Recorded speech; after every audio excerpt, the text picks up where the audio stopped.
My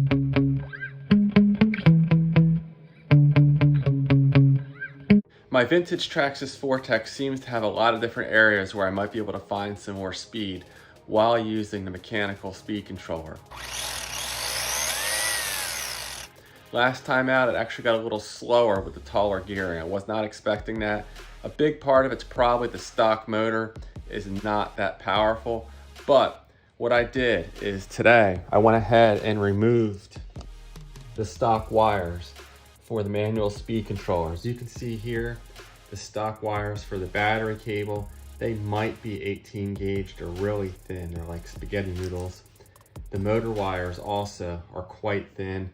They're 16, maybe 18 gauge, I'm not sure. The connectors were getting really warm when I was running it. So I figured if I got rid of the stock tiny little wires and upgraded to some beefier ones, I may pick up some speed. So here's the new battery connectors going to the manual speed controller. These are 12 gauge.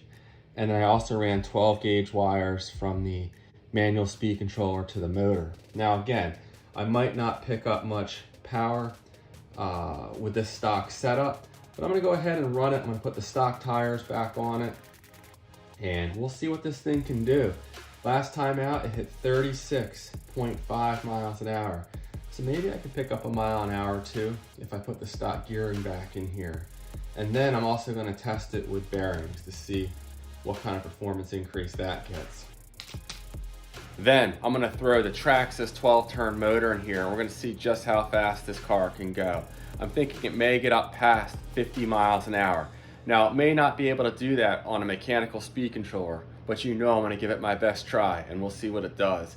If I can't do it on a mechanical speed controller, I'll throw in an electronic speed controller and see how far it can go brushed, and then ultimately I may go brushless with this to really open it up. But I'm gonna take this one step at a time. The first step is seeing how fast the mechanical speed controlled monster can go. Stay tuned.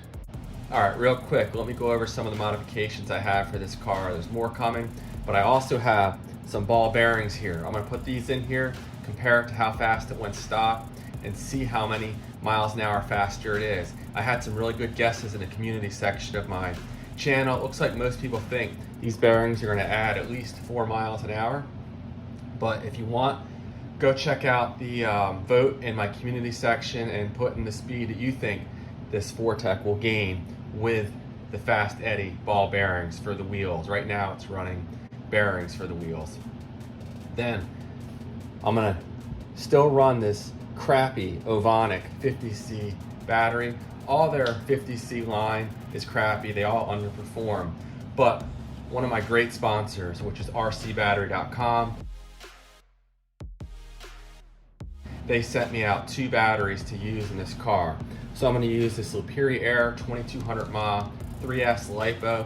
I've tried other Liperior batteries in the past and they performed brilliantly, extremely powerful, neck and neck with SMC batteries that I have in my stock. So really looking forward to seeing where this will go. And then I have this 3S Liperior battery. This one's not really built to be as high performance as this one here, but I have one similar to this in 2S and it's amazing. It's as fast as my Gens Ace drag pack, the Redline 130C, even though the 2S version I have is only 50C. So anyway, we'll see how this performs. This one's rated at 60C, but C ratings are usually a bunch of shenanigans, so I don't really put much stock into them.